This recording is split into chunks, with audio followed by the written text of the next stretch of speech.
You want because to take a minute? oh, that's it. The connection was not working for the recording, but it's working now. Okay. So I yes, because it's not only important for the students to hear you, but with the recording, I think they can go back to this because you will present so much information. I know that you probably give me your PowerPoint at the end, and I will be sharing it with the students. But still, I think it's great for them to see this. Um, this assignment is difficult because they've never done something like this for the most part. Right. So they are all looking for where do I look for information, and the importance of what you're going to say is tremendous because it's probably the first time that they do this kind of assignment. And actually, I did think about doing a PowerPoint, but I just didn't have time to do that. But I have a whole working document that I'm going to share with you afterwards. So everything is kind Okay, of outlined in terms of what's being covered. okay, So, excellent. Very good. all right. So let me introduce Lindsay Brown. She is our dedicated librarian for the business school. She really enjoy, I think, discussing marketing because she has a father who's also an instructor at the university in marketing as well. So she probably heard um, a lot about what is marketing and the delivery of customer satisfaction and the 4 Ps and all of this. So she's very familiar with this subject. And oftentimes she comes as a very good idea because this time is a little different. Oftentimes the students they work on a subject that of an industry they don't know. But in this situation, it's a fast food industry. So they may be much more familiar with this industry. However, I'm not 100% sure that they know Wiener Schnitzel as a Mm-hmm. specific fast food company. So it's this more familiar, less familiar, but at the same time, there's nothing is sure until you've got the data and you have more data, you start getting more evidence. That's really what I'm trying to teach them is to believe in their evidence and not believe in their opinion. All right, great. I'm just going to go ahead and get started. Hi, everybody. I'm just going to share my screen. Okay. So the Hello. first so the first thing that I wanted to do is just make sure that everyone has the guide for this class. So there's one guide for all of 304, and there's a number of different sections. What's interesting to me is at least one other section is looking at a fast food company. It's not Wiener Schnitzel. They happen to be looking at Wendy's, but so I've already been kind of thinking about it, and in my opinion, it's actually a really interesting time to be thinking about anything to do with restaurants because COVID changed everything so dramatically. And Wiener Schnitzel is both challenging and kind of exciting because it's not really in the news as much as maybe other places, but there's a lot going on, even just things like availability and use of third-party apps, and not so much for fast food, but for other restaurants, there's something to consider, which is whether they're going to continue doing outdoor dining, which has kind of been a big deal in both LA and New York. But anyway, we'll get to all of that. So I put the guide in the chat, and if there's not going to be anything specific for the client here, what this is doing is giving you kind of a general overview of what's available. So the first thing is you have my contact information here. You can email me directly through the guide. You can also schedule an appointment if you'd like, and you'll see the appointment booking is the same software that we use for booking a study room. So what I would ask is if you would like to book a time to meet with me, just choose a time. I'm just going to go through this just so that you kind of see what it's like. And I'm the only one who's getting this information, so I don't want you to worry that your project is going to be publicized anywhere. So all I need to know is, what class are you taking? And specifically for Marketing 304, because there are at least, I think, 5 or 6 sections, please indicate which one you're taking. And then just what you would like me to know, like what do you need help with? So that's how you do that. And then other things to keep in mind for the guide is there's sort of general information about SWOT analysis, because regardless of what section you're in, you need to know how to do that. And there's examples of where you can find full-blown SWOT analysis. There's information on citations. And as we're going through, you'll see when we look at something like a market research report from Mintel or even an industry report from IBIS World, it's not necessarily super obvious how you cite it. So I would just strongly encourage you to take a look at one of these business-oriented APA guides. And then there's a little bit of information on resources from the public library, because even just today I was adding to the outline of what we're going to be talking about, and I found a resource that I wasn't able to get through CSUN, but I was able to get it through LA Public Library. So this is just an example of some of the resources that you can get. And if we have time, we can talk about that. But otherwise, I would just suggest getting a public library card just to kind of complement what we're going to be talking about. And then finally, there are links to all of the different databases that we're going to be using, including IBIS World, Statista, Mintel. And then anytime I'm meeting with specifically marketing students, I just want to give a plug for signing up for your free access to the Wall Street Journal and also Financial Times. So all of that information is here under Find Newspaper Articles. And again, I'm happy to help you with that. Or if you don't want to deal with that right now and you remember that I mentioned something about signing up for a newspaper, you can either email me or anywhere from the guide or from OneSearch or anywhere on the library homepage, you can click on this blue box here where you can chat with a librarian. And I know that this seems like you might not be reaching a real person, but it is a real person.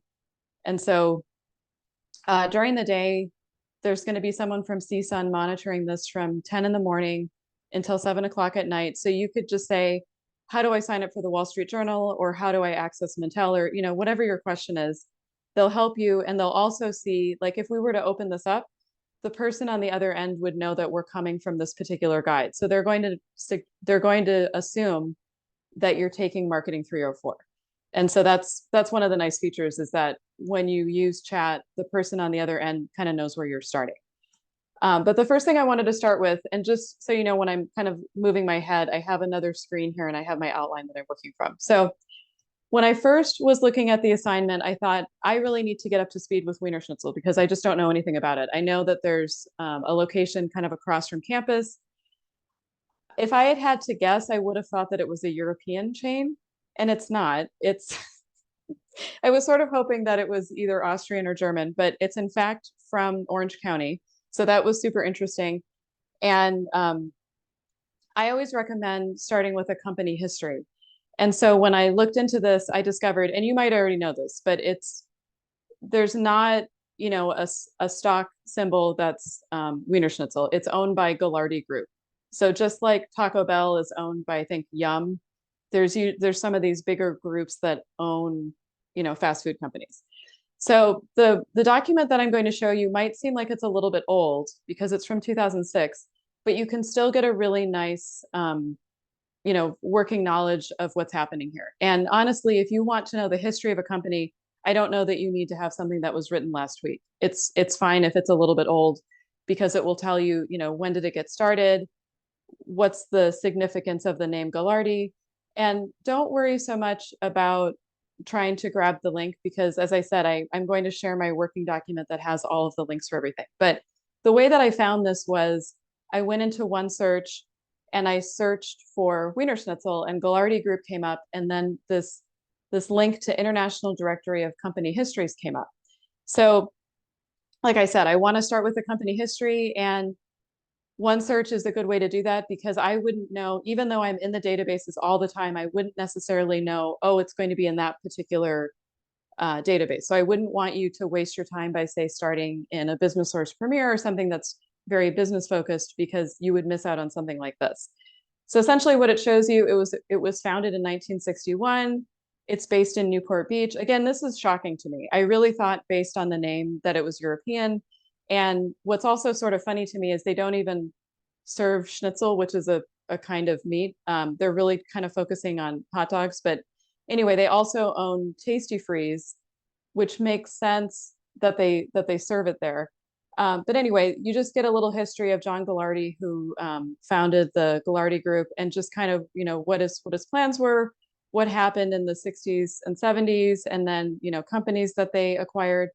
And what's interesting here is they give the principal competitors as Dairy Queen, which of course is, ice cream, but also burgers, Jack in the Box, Nathan's Famous. And I don't know if, Nathan's Famous Hot Dogs, I think, is more of kind of an East Coast chain, but that's, that's a hot dog chain.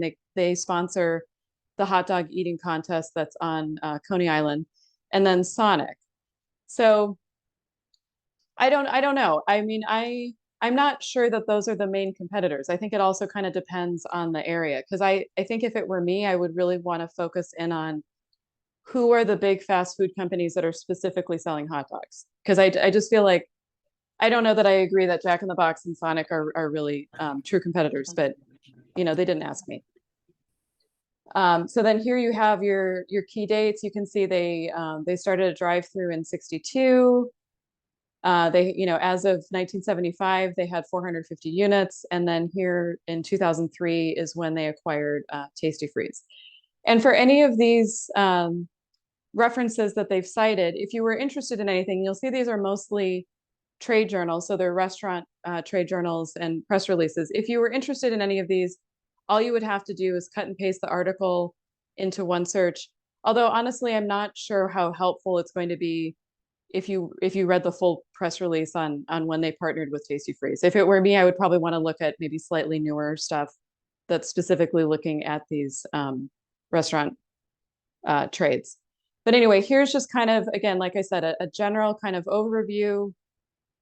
And if they were a larger company, you could probably find something in Mergent, but it's a little bit small. It's not, it would be different if you were dealing with McDonald's or Burger King or something like that. But it's pretty regional. And the other thing that kind of strikes me is it's sort of analogous to In-N-Out, where it started out in Southern California and now it's national. Because if you look at the locations, and one of the things that I would also recommend, is, in addition to reading this history, is looking at the website and seeing what the locations are, because I was surprised to see that, again, similar to In-N-Out, they've sort of expanded. So they're in, I want to say, Utah, Idaho, Arizona, Nevada. They're kind of growing in that same way. So I don't know that it's exactly national, but it's not really just sort of this limited Southern California location anymore. So that's one resource that I found. There's also, and I'm just looking at my other screen here. I was trying to find you a really recent SWOT analysis, and the most recent that I can find is from 2018. So I'm just going to open this up here.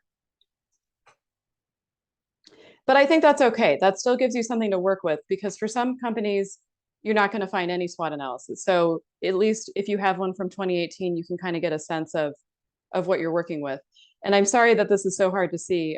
ProQuest recently changed their interface. They're trying to be helpful by throwing all of this stuff in here, but you can't get rid of the frame. So I'm sorry that this is, a little bit hard to read. And I think what I'm actually going to do is download this PDF so that we can look at it a little bit more easily. So here's your profile and your SWOT. And again, you can see now they were founded in Newport Beach. Now they're in Irvine. And yeah, so there's a little bit of information that's kind of similar to what we saw before. So this makes more sense to me. And I'm really glad that they have In-N-Out as a competitor, because again, I just think it makes sense to look at what started out as a regional Southern California kind of entity. And then they also have Nathan's Famous. I'm not familiar with Heavenly Hot Dogs, but it sort of makes sense that they would have a hot dog as a competitor. And here you have their SWOT analysis, and you can see it looks like they're really good at franchising. The weakness is, of course, they are a little bit limited in their geography, but I would argue that might almost be an opportunity. I mean, I just feel like there's so many national chains. It's kind of nice that there's one that's a little bit more limited. And here you have their opportunities as increased consumer spending, increased demand for gift cards, and recovering restaurant industry. Keeping in mind, this is all pre-COVID. So you would want to kind of think about this with the lens of COVID. And then you can keep going through, and then they really just kind of dive more deeply into the SWOT analysis if we scroll down. And here's all of the different products that they offer. And you can see they've got the two brands, Wiener Schnitzel and then Tasty Freeze. And so here, like I said, they kind of dive more deeply into, why are they so great at franchising? And here they're talking more about the limited geographic presence. Here you've got some opportunities. So I think this might just be kind of a nice starting point. And again, they're, giving you more of the history. The key employees, I don't know that I would worry too much about that, but anything you can get out of here, I think would be helpful just to get a kind of a sense of what they're focusing on. Okay, so As a that's quick, a SWOT analysis. Yeah, sorry, go ahead. I just wanted to add a quick side note because it's interesting to see those reports. Sometimes the information inside is incorrect, and so the way that they're phrasing it when they talk about what they should be doing instead of talking about the facts of the opportunity. And in fact, here, for the brief time I was able to read, these Oh, actually look correct. And but it's interesting because in a previous session, you showed a lot of documents, and there was like an annual report of some quite large company, Ralph's or whatever, and their opportunity section was incorrect. So oh, so interesting. what I'm trying to say is for the students, because I teach them the correct way, but I also tell them be careful because you may go in the industry and people do it incorrectly and then Yeah. wondering, what did I learn? Was I learning it the right way or the wrong way? I mean, this is Ralph, it's a big company. How come probably Ralph is more correct than the Nazarian College and the professor there? Who knows, right? And I want the students to know that sometimes we see big mistakes from large companies. So Yeah. I Oh, think it for was sure. last year, and I think it was Ralph's, and they had the opportunity incorrect where they were not giving facts. They were actually saying what they should be doing inside the opportunity section, which is not the case here. Is they're just talking about the fact that there's more people looking at gift cards or buying them, offering them. And so they're not saying we should be going into the gift card business. Obviously, you probably guess that's what they're going to eventually recommend. But I wanted to point at this out because it was right in front of us, and that's a learning moment. And for Oh, students great. Yeah. to see that there's that they're learning it the right way, and this company who's made this transaction did it correctly, but it's not always the case. So you're learning it the right way, I assure you.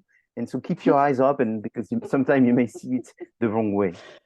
Well, and now that I'm looking at this, there was just an article in the Wall Street Journal today about how inflation is cooling, but people aren't going to see an immediate dip in prices because Yes. apparently, if I understood it correctly, I don't have a strong economics background, but from what I understood, prices were sort of artificially low before COVID, and then they kind of overcorrected with everything that happened. And people tend to see, or they'll say, oh, well, we're still in a recession or there's still inflation because why is gas so high? But it doesn't, if it were to correct to pre-COVID levels, it would throw the economy into chaos. So you can't always look at, how much something costs. But I have read several articles that, even with interest rates being high and, prices are still on the higher end, consumer spending is, kind of on the up. And I would sort of think if you are specifically looking at fast food, like if people think that stuff is too expensive, it's unlikely to affect fast food, if that makes sense. Because it has gone up a little bit, but it's not the same as, well, now I can go back to going to Il Fornaio. You know what I mean? Like, I think Yes, yes. if people are going to spend, they're not going to necessarily go back to 4-star restaurants. They're going to say, oh, I can still afford fast food. So Yeah, anyway, it's and you could possible that definitely, yeah, fast and you food is could look this. at, and you could look at more recent numbers in terms of spending from 2016. I mean, because this is already a little bit old. Probably the impact on the fast food is going to be on different parts of the menu, where there Yeah, will be things that won't change and things that will dramatically change and increase and decrease. And that's what the student should find out is what really is the direction within the menu from mm-hmm. an economic perspective and from a trend perspective, which I really don't know because I would have to make a guess. But that's the idea here is there more diet things or is there more sweet things? Is there more Right, things that with calorie versus less calories? I just don't know. You hear all kinds of things, and depending on what you do yourself, you have a bias in thinking right, about what you think others may be doing, which may be very different. right. No, definitely. So again, so this will be on the document that I share, and this is our 2018 SWOT analysis. I was not able to find anything newer, but at the very end here, I'm going to show you. I found, I think, well, you know what? I actually could just show it to you now. Sorry, let me just, because I had found Where'd that go? Sorry, I know that I found something for you from, oh, here we go. Yes, sorry. I almost skipped right over it. There is, yeah, there's a Hoover's report from 2023, and then there's a Reference USA report. So I'm sorry, I have too many things open here. So I'm just actually gonna, if you don't mind my, if I just hop into my Dropbox to open this up for you. Because No yeah, problem. it just occurred to me, I wonder if there's more that I could find. So as an example, so there's a database, well, it used to be called Reference USA. Now it's called, sorry, now it's called something like Axle Reference. So here it's, and I know this doesn't look like much because it's just a spreadsheet, but it's basically just giving you all of these figures that so again, I just have to kind of clean this up. So there's one thing that I got from Reference USA, and then there was also, what was it? There was the Hoover's report, if I can just figure out, so sorry. I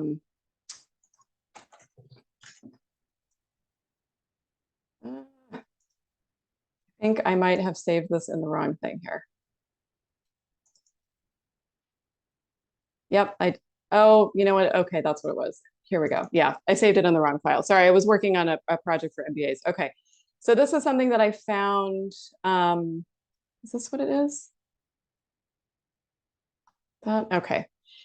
You know what? I'm sorry. I feel like I don't want to waste your time. This does not look right. Okay. I'm sorry. I need to go back and look at what that is, because that looks like what I had just shared with you, and I just want to make sure that it's the right thing. So I found a 2023 Hoover's report, and let me just make a note to myself that I have to fix that for you. So sorry, this is my reward for working on two things at the same time. Okay. Okay. Anyway, but yeah, I'll send everything, and I'll make sure that all of the links are good to go. So here we go. Okay. So the next thing that I wanted to show you is how you could do research using IBIS World. So that is really great for industry reports, and something to keep in mind. Oh my goodness. Okay, there we go. Is sometimes you can just enter a company, and if it's a really big company, they will pull up what's called a company benchmarking report. But I just met with our IBIS rep last week because I wanted to make sure that I knew how to just get the most out of this database. And he was explaining to me that while they are constantly adding companies to the benchmarking reports, it's something like the thousand biggest companies in the United States. Okay, so it's not going to be, so it's not going to include something like Gallardi Group. The closest you could do would be, they have a report on Chick-fil-A, they have a report on McDonald's, but it's like really, really, really big companies. So sometimes what I see happen with students is they get confused, and they start to enter a company and they think there's nothing here because they don't find it. So what you need to do is see what do they have on fast food. So if I just start typing in fast food, I have a couple of options here. I have fast food restaurants in the United States, and then I have fast food chicken restaurants in the United States, which might be kind of interesting to compare, even though Wiener Schnitzel doesn't serve any chicken as far as I can tell. But what I know from reading the fast food restaurants report is that there's something called the chicken wars happening, and there's a lot more chicken oriented restaurants opening. So that might be something for Gallardi Group and Wiener Schnitzel to kind of consider. So if we open up this first report, there's just a ton of information. And I don't know that anyone would need to read the whole thing. And again, I learned a lot from meeting with the rep. He said that they've kind of redesigned this so that it's less text heavy. It still has all the same content, but they've tried to break it up so that it's not so overwhelming. And so what he recommended is, if you're trying to get to know an industry, start with this key takeaways section. And so you can see, like, to your point, probably more people are going to be interested in healthy and low calorie options. And I will tell you, I've never eaten at Wiener Schnitzel, and the main reason is I'm vegetarian and they don't have any options. And it doesn't seem like a healthy choice for me to have, a tasty freeze and fries. It's not very balanced. But what they might be seeing is that even places like Doghouse, which also serves hot dogs and sausages, they have a lot of vegetarian options, and it's not healthy per se, but they are kind of focusing on something that's not just, processed meats. But anyway, so that's something that they can consider. There's also a note here that restaurants are using technology. There was just an article in the Wall Street Journal about how some fast food restaurants are kind of experimenting with AI and their drive-throughs. Seems to be kind of mixed success. So I would be interested to know, what has Wiener Schnitzel done in terms of, self-ordering on a screen, or, are you really talking to a person when you go through the drive-through? How are they implementing technology? So that would just be something to kind of consider. And then you can just kind of scroll down and see what's going on. And you can see the biggest share in terms of fast food is burgers. And that's not something that Wiener Schnitzel has, which to me is an opportunity, because I don't know. A few years ago, there was a debate about whether a hot dog is a sandwich. I fall on the side that a hot dog is not a sandwich. So I would say that Wiener Schnitzel is in this group of other, because they don't really fall under any of these other categories. And again, unless you consider a hot dog a sandwich. And if you look at the major players, this is what blew my mind. It's 98% everybody else. And if you look here, McDonald's has 0.8% of the whole fast food market. But then you can see, as part of this, I guess, chicken war situation, Chick-fil-A is at 0.5%, which is also shocking to me, because I think of McDonald's as so much bigger than Chick-fil-A. And then Chipotle, which is of course owned by McDonald's, is under here at 0.2%. And then everything else is 98.5%. So that's a real opportunity, because there's not really a clear winner, because I don't think McDonald's is necessarily winning by having 0.8% of the market. And here you have a SWOT, and just keep in mind this is for all fast food. So what they would consider opportunities are high revenue growth for both up to the pandemic and after the pandemic, and then urban population. And then here, this So is the pie, oh, sorry, go ahead. the pie was fast food restaurants, actually?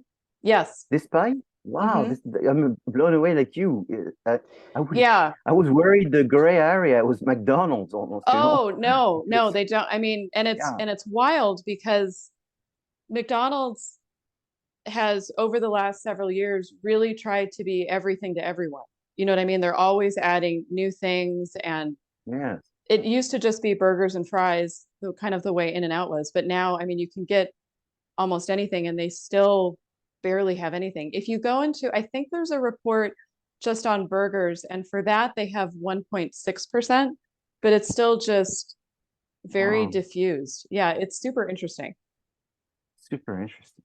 Yeah, and then one of the threats that they have here is the healthy eating index, because most fast food places don't kind of put a premium on health and stuff being low calorie. It's it's supposed to be convenient, and usually people are not as concerned about it being healthy.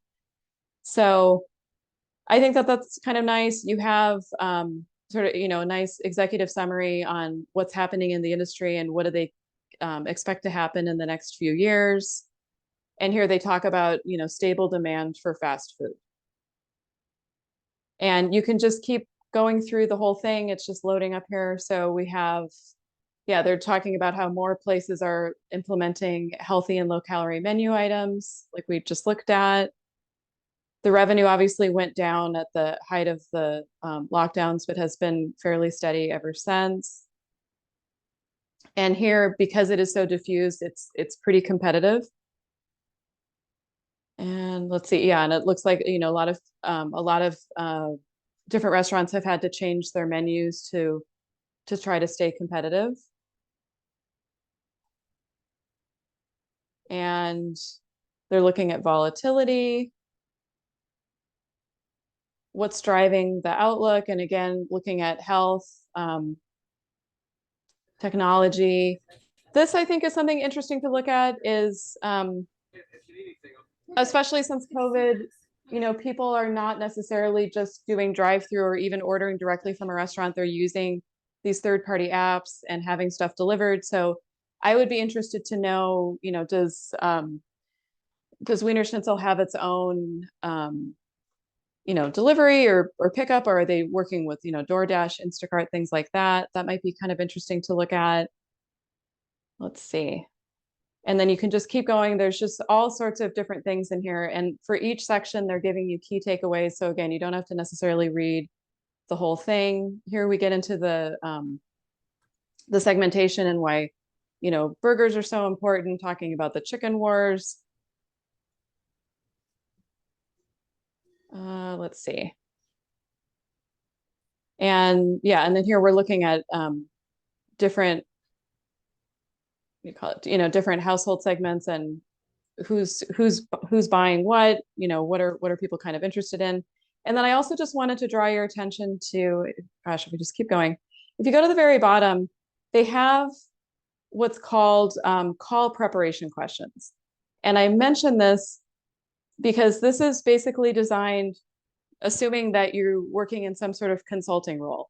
And so if Wiener Schnitzel is your client, you could ask these questions. So these are, and maybe they're not all going to be important. Like, I don't know how much Wiener Schnitzel is affected by Yelp and Google reviews, but there might be interesting things to ask about, like, you know, what are you doing in terms of technology and point of sale systems, and how maybe you could ask, like here they're talking about young and low skilled workers. Something to consider is the new minimum wage that's specific to fast food that's going to take place in California, what, in I think January of next year.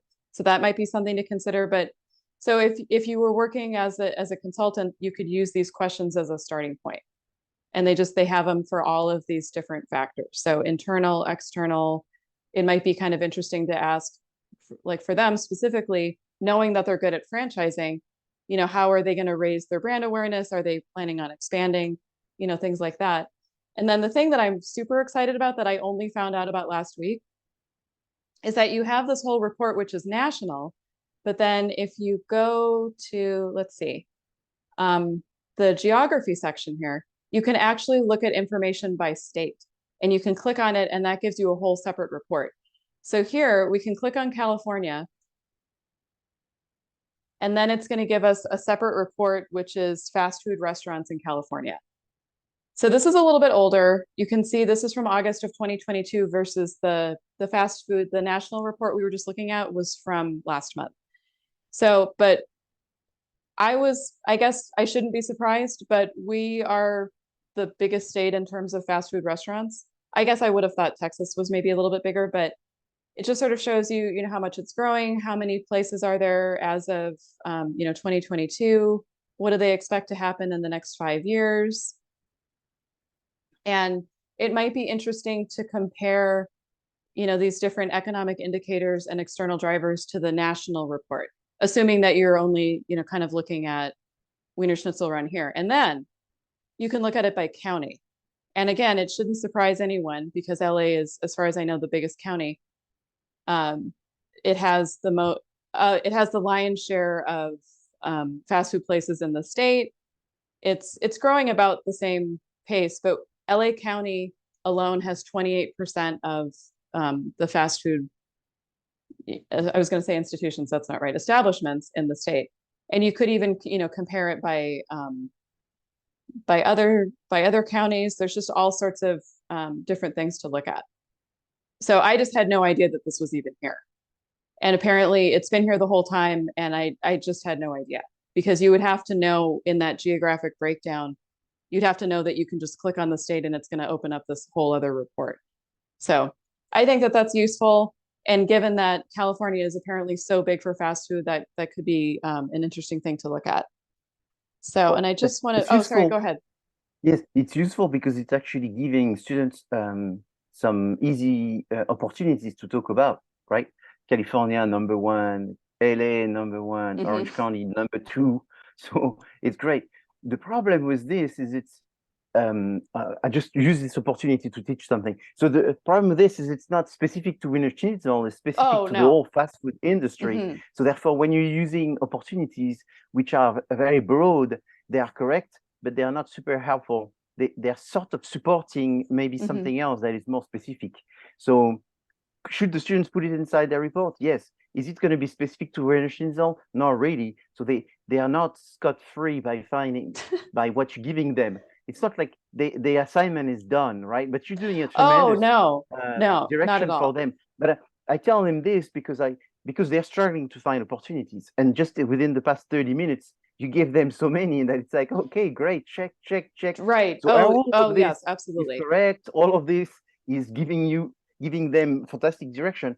But unfortunately, the scope is broad and all this. So at least now they can get some material to start playing with, and so that's fantastic, tremendous. I hope everyone can see that. It's great. Yeah, and I guess in general, I mean, even if you're ever given an assignment where the instructor says, just find 3 to 5 sources, I guess I just would never stop with those. And I would never want to make my whole argument just based on one thing. So if I were working on this Yes, project, I would never want to just say, oh yes, well, I'm just going to take one small thing from Ibis World, done, because it's yes, only part of a bigger kind of puzzle. And if you have a stronger economic background than me, you could also go into the California State Economic Profile, which is looking, so this is way beyond fast food. So this is just looking at everything. It's looking at what's going on with the population, what's going on with unemployment, job growth. And that might be interesting to look at. Again, you would have to just really think about it carefully, because we've had a pretty significant loss in population just in the last couple of years. And how has that affected things? I mean, it just might be kind of interesting to look at. So you could look at, specific industries and sectors and just see like what's growing. You can see education is kind of down, but retail is up. So again, I just would caution you, because like I said, I did take econ in college, but that was quite a while ago. And I would want to make sure that I kind of understand what I'm looking at. So if this feels overwhelming, you don't necessarily have to use it, but it might just be worth quickly looking at, in general, what's going on with the state. And you can just sort of look at really quickly what's happening. I mean, we all know that housing is really high, but there are more jobs that are coming. And I think that you can also sort of look at, no, I was going to say you could look by county, but you can't. This is just at a state level. So if you think it will be useful, great. But if it were me, I would really look at that fast food report. I would look at the fast food in California report. And then if you just wanted to get kind of a sense of, well, what would a company benchmarking report look like? If you were interested, just as an example, you could look at the report on Chick-fil-A. Again, completely different from Wiener Schnitzel, and yet there might be some interesting things in here. I'm just as an example. So because what they're going to show you is, let's see, if we look specifically at fast food restaurants, you can see, so what's their share of the market. Oh yeah, go ahead. so the question is, at one time you said, unfortunately, they don't have too many. They have the top. So they probably have what, 3, 4 maybe of those fast food restaurants. So they Right. probably have McDonald's, Chicken Mm-hmm. Filet, and the third. I forgot the third that you mentioned. So they But might have Chipotle, or they might have Burger King, something like oh that. But yes, yeah, Chipotle. really, I think really it was big there. companies. Yeah, Yeah, yeah, very very big. Well, but since there's only a few, then it's really worth looking at all of them. I If would. there's only 3 or Yeah. 4, you should really look at all of them, even though they're different. It's still fast food, and they still. I mean, that's one thing I find interesting in the fast food industry is how they adapt and suddenly change based on some trends. I remember the time where McDonald's was saying, "Oh, we're never going to do a salad wrap," and then eventually they started doing salad wrap for so many different things, and so that was really something I didn't expect to come and from McDonald's, and eventually they do change. And there's more salads being added in the burger places and all that. So there's some trends that would not be a good idea to avoid if you want to keep growing and being a leader. So there may be some trends they can see in that. So Yeah, that's and a good I idea. and also with McDonald's, I mean, I'm just remembering, they used to serve, I don't know if it was like this in Europe, but in the 80s they served their burgers in these polystyrene containers. And when it came Yes, out how polluting these were, I mean, it took years, but eventually because Big Macs used to come in, these huge polystyrene containers that were just yes, awful. They couldn't be recycled. They were just causing all sorts of waste. They did yes, eventually transition to wrapping them in paper, which I know sounds like yes, a small thing, but packaging is kind of a big deal for fast food. And I think, for yes, some very people, much. like for me, one of the reasons that I don't like to go to a place like McDonald's or Burger King is there's so much waste. Even as something, I mean, it's small, but I don't want to go to a place where I'm going to be given a plastic straw and a plastic cup, and I don't want anything that's wasteful like that. So and I'm not trying to make this about myself, but one of the things Yes. that I like about Shake Shack is everything is compostable and they do paper straws. So it's a small thing, but that's a way that they could kind of set themselves apart. You know what I mean? Like, Well, also it's a small thing. Maybe if you look at the whole United States, but if you look at the county where they're doing very well, in this county, these may be a big thing, like Orange mhm, County or Los Angeles, where people may care more than other counties. So you have right. to worry about what do people care where there's a lot of fast food and what are the other people doing. Hmm. If everyone is doing it, you may have to do it. If nobody is doing it, that means that you may be wanting to do it since nobody is Right. doing it. So but so that's why this is fascinating, and I love teaching this class because I want students to understand that even if you don't know anything, you have to really or constantly think outside of the box. But you cannot do it in the shower. You do have to do it by collecting data and getting real inspirations. It's not just a creative piece exercise. Yes. No, yeah, and at the same time, I mean, I don't know if I said this, but I'm I don't know that there's necessarily one right way to do this. I'm thinking about this through the lens of someone who uses the library resources all the time and someone who has, gone to fast food restaurants in my lifetime and just thinking about how do brands kind of set themselves apart, what's been happening since COVID. I mean, it's hard. Even I don't really eat fast food very often, but I'm still paying attention to what's happening. So Yes, same for me. yeah. And So and when and I I hear Wiener Schnitzel, go oh ahead. sorry, go ahead. When I hear Wiener Schnitzel and hot dog, and again, I'm not born in America, I think baseball right away. Right. And Well, then that's when what I I was think thinking. Yeah, baseball, I was thinking yeah, about that too. but I wonder if the baseball people think Wiener Schnitzel, and that's, maybe Yeah, I not. don't because I was thinking, more so than Jack in the Box or Sonic, I feel like how are Dodger dogs not kind of their main competitor, and specifically in Southern California? Yeah. But yeah, it's kind of interesting. So no, I was thinking about that too. And I was So yeah, thinking like you, German, something having to do with German and whatever. And today we're at 2nd of October, and any business that has to do with being German or having affiliation is really doing Oktoberfest events and yes. promotion. Right now, if Mm-hmm. you go to wienerschnitzel.com, there's just mention about the fact that there's the Bratwurst being back. Oh, The Bratwurst is back, but they've been saying this for maybe a month. And so it has nothing to do with the fact that it's back because it's October or anything. right. So it's like if you were thinking of Europe and I was thinking of Europe, I wonder how many students are thinking of Europe, how many consumers are thinking of Europe, and how many people would want to get some promotion that have to do with this. But then it was created by someone that has a last name that sounds Italian in Right. Orange County. That has nothing Mm-hmm. to do with Germany. So the history is sort of confusing because I don't see anything to Mm-hmm. do with baseball, with Germany. No, I just don't see all the connections there. no, I don't either. And again, I did not grow up in California, so I don't know if you just grow Yeah. up and you understand what it is. I mean, I never would have thought it was hot dogs. So what No. I was also thinking is it seems like it might be an interesting time to kind of reframe it or rebrand it. I don't know. I just it seems like such a missed opportunity not to kind of lean into the name, even though they're Yes. never going to sell schnitzel. I have to let that go. I mean, it's already kind of it's sort of like Haagen-Dazs is kind of a made up name, but people think of it Yes. as this glamorous, Yes. French ice cream. Correct. But anyway, yeah. So I do think of that as an opportunity. Yeah. Okay.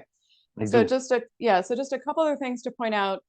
If you go into Mintel, which is amazing in terms of having all of these market research reports, again, there's not a ton on fast food, and there's not anything on, hot dogs, processed meats, anything like that. So what I would recommend for this particular database is, so the one thing I always like to do is just kind of scroll down and see what are the latest reports that they have. And most of these are not going to be super useful for what you're working on unless you wanted to look at the American lifestyles, the consumer recovery and reset, because that would look at how are people kind of getting back to normal as COVID is sort of waning in terms of, eating out, going to concerts, stuff like that. But in terms of specifically supporting research on fast food, they have a report called, just going to see if I can find this here, restaurant takeout and delivery. And so that's where that piece of what do they use in terms of, because obviously fast food is mostly takeout. But what I think could be interesting about this report is you can look at how are people ordering from restaurants, how do they want to, what are their motivations for doing takeout and delivery. And there's a couple of other reports that I want to show. So just a couple of things. When you're using Mintel and you're looking at a report, first you want to make a note of, when did it come out? So this is 2023. You want to make a note of the analyst because you don't want to put Mintel as the author. You can read the executive summary or look at an infographic. You can also, go through the report and see what do they have that's related. But what I really like is going into the data book and just seeing and breaking things down by demographics. So let's say we went into takeout delivery attitudes, and then we're going into the data book.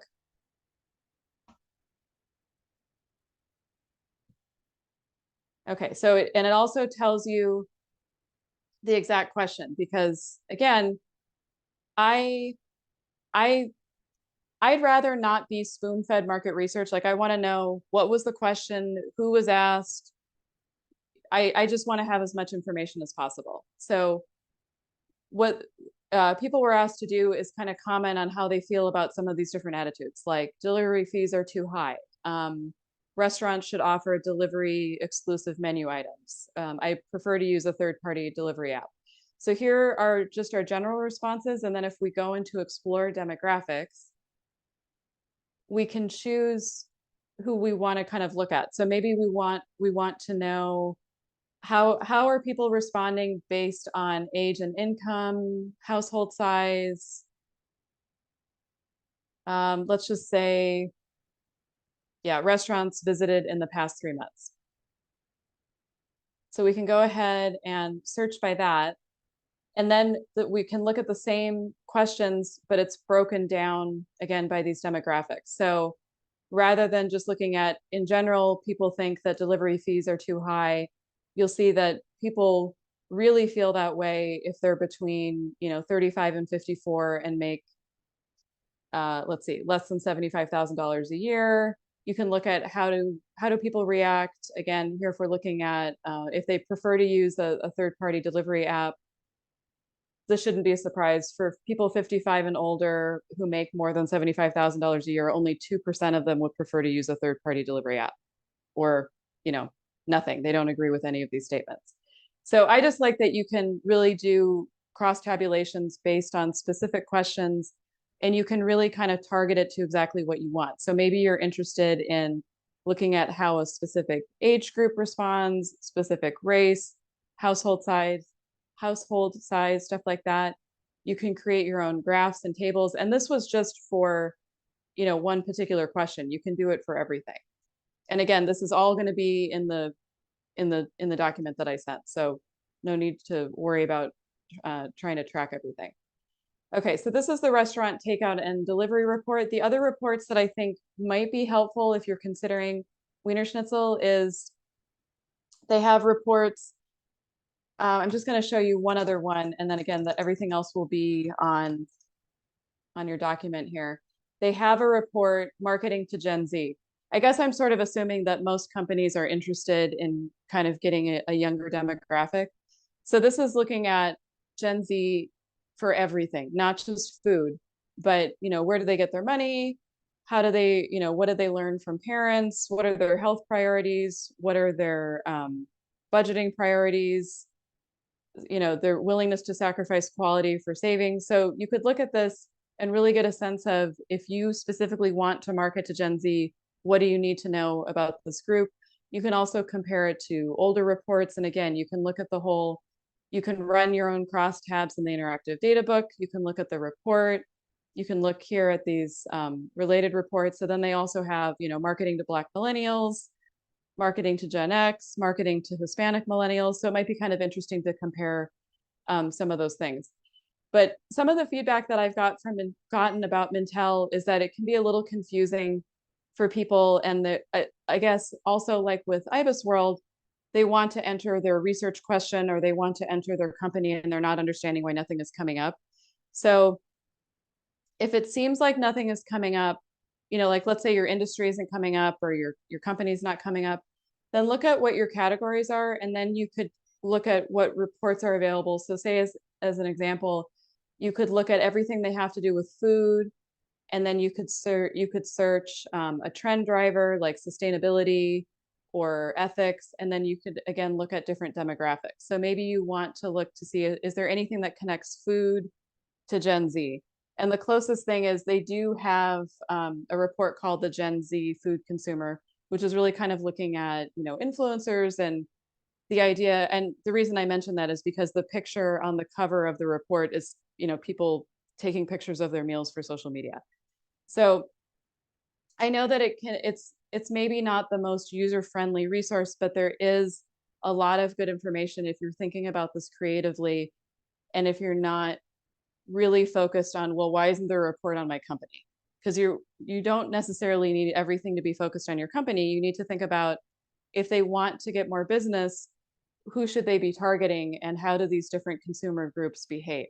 So I hope that makes sense. I had someone in a class last week tell me Mintel's useless because I couldn't find anything on my company. So I had to just try to take them back and just remind them it's not, I don't think that it's useless. I think it's just they don't work for you. So they're not going to have a report for your class, if that makes sense. But they do have all of these different categories are covered. So the only stuff that we don't have would be something like when we bought Mintel, we had to pick the 15 categories that we wanted. An example of something that we passed on was cannabis, because I just didn't think, I've never had a research question about marketing in cannabis. Not that you couldn't do it, but it just seemed like these other ones were going to be a lot more useful for our students. So that's really the only example of something where you're probably not going to find anything about that. So, okay, so I know I don't have a ton of time. I just wanted to show two other things. So this is actually going to be really fast. We have something called RKMA Market Research Handbooks. And these are, as you would guess, they're books about market research. It says 2024.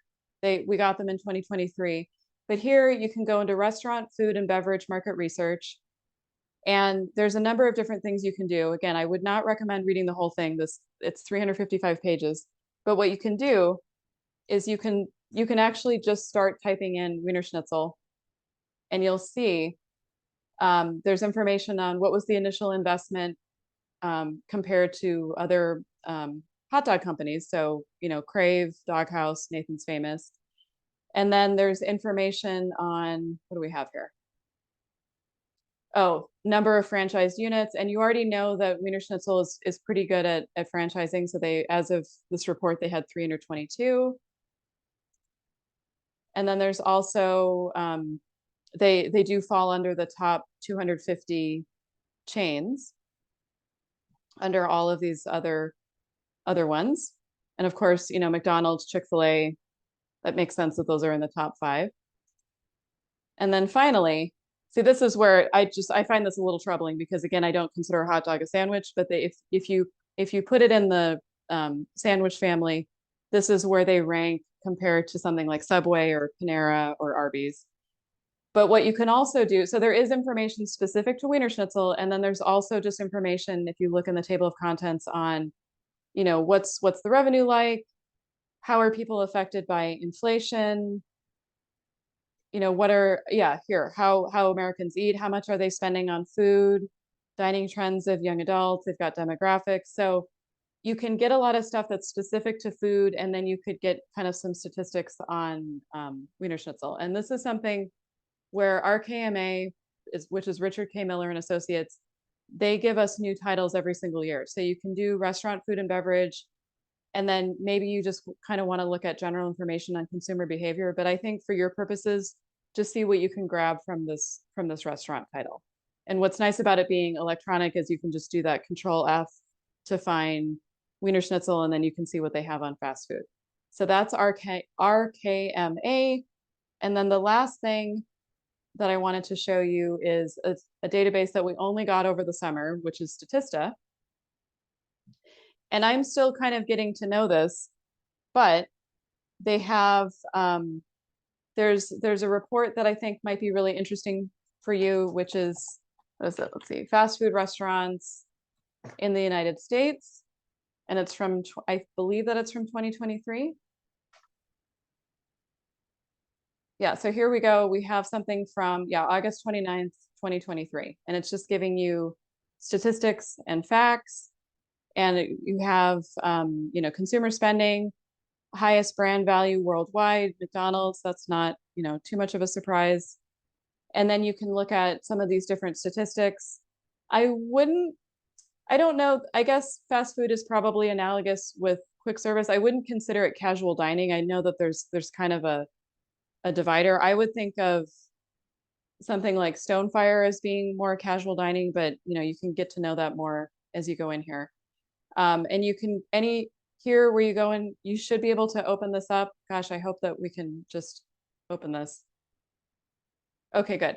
So, and the reason I said that is because sometimes we don't have everything that's available in Statista, so I'm always a little bit nervous. So if you do see something where it actually says that it's going to charge you, then maybe just try something else. But here they're just showing you as a $495 value, you can download this entire report on quick service restaurants, and it's going to give you all of these different facts, including the key players, consumers, and then they have a special section on pizza. So I just did a search on fast food.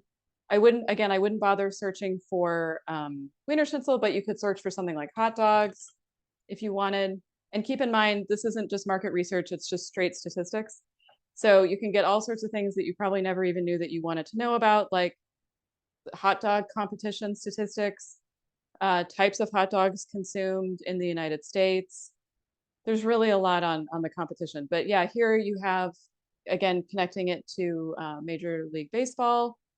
So there's just all sorts of different things that might be helpful.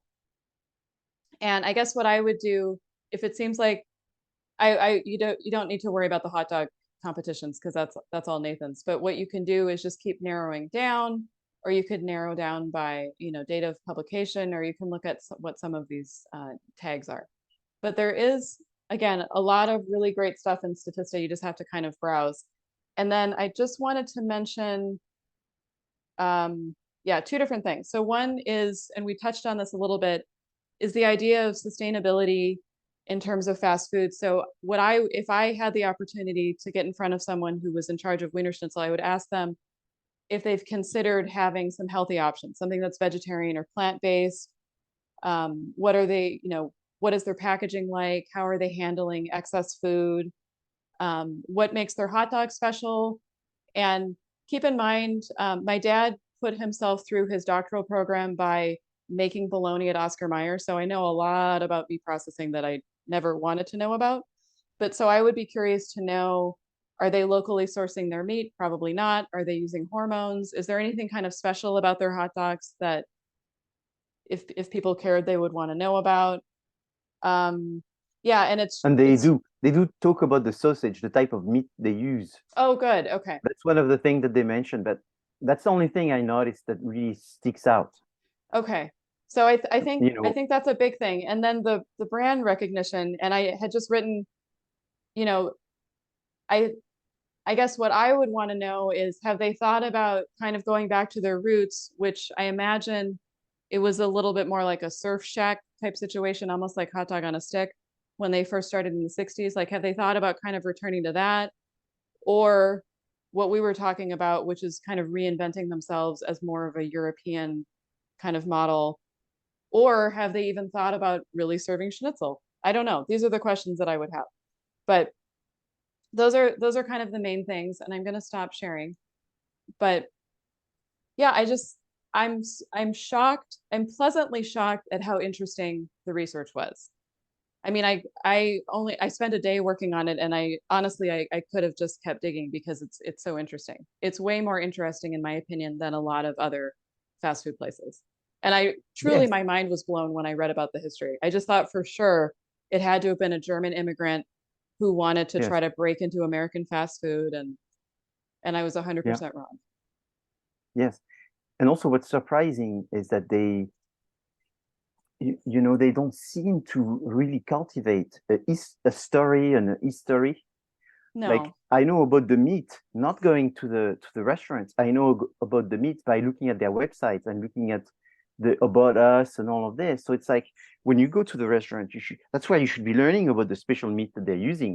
Hmm. And there I didn't see that much about this.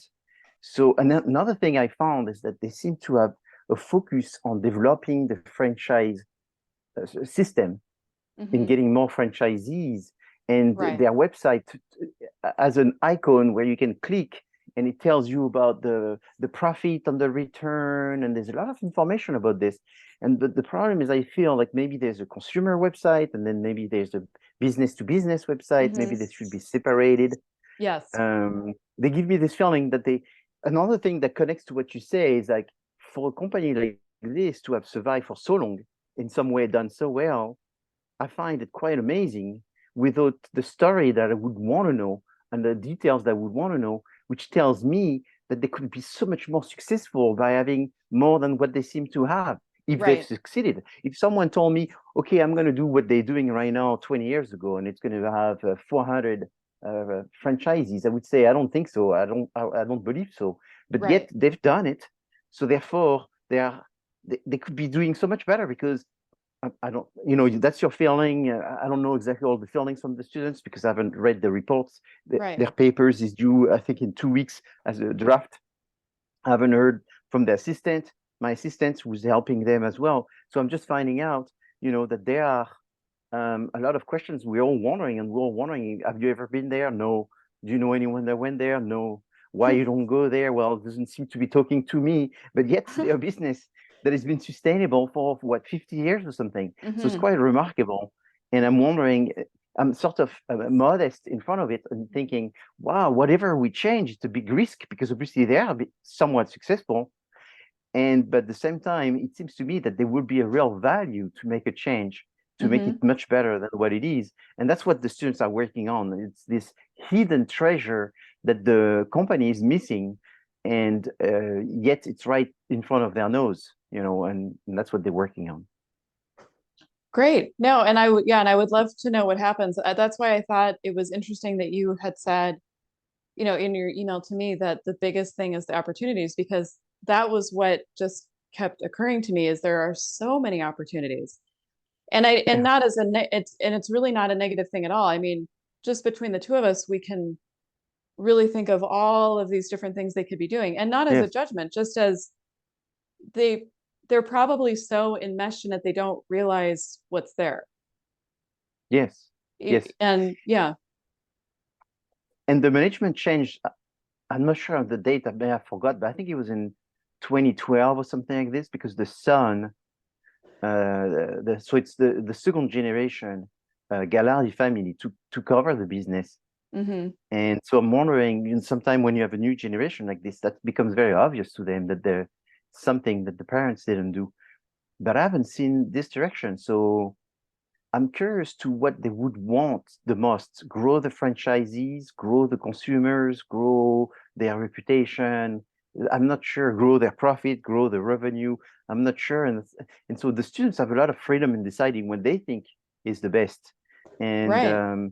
yeah, a lot of freedom. And it reminds me of this project that we did for a tennis company that was making tennis rackets, and they were the third generation German people making tennis rackets for the past 80 years. And when they gave us the project with the students, we found that it was very, very difficult for them to actually keep producing tennis rackets and even become very, very successful.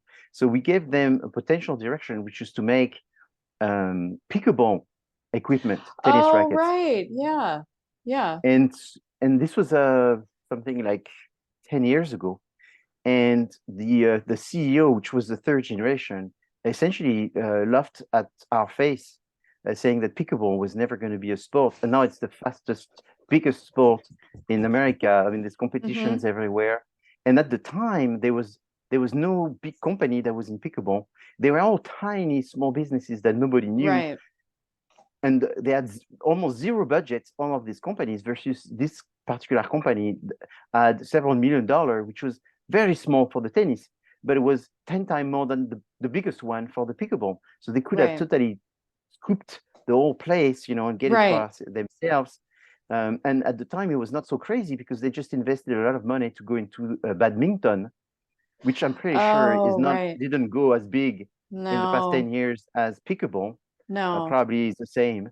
And they also were invested in another one called squash. So Oh, they yeah. And went squash into is not popular badminton at and all. squash, Oh, no.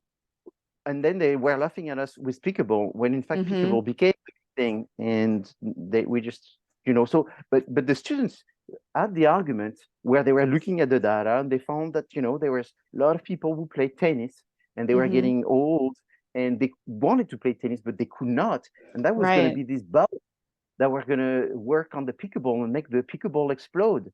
And I remember at Right. the time, because this was 10 years ago, there's a lot of young people that would say, oh, I will never play pickleball. And at that time, I was wondering if ever the young people were going to play pickleball. And I was not totally sure. And I was actually thinking it's possible that they will never play. It's just going to be a life cycle where you get old, you play pickleball. But that also Mm-hmm. has changed. I was kind of wrong on that because now there's a Mm-hmm. lot of young people who also play pickleball. So it's not just older, it's young people as well.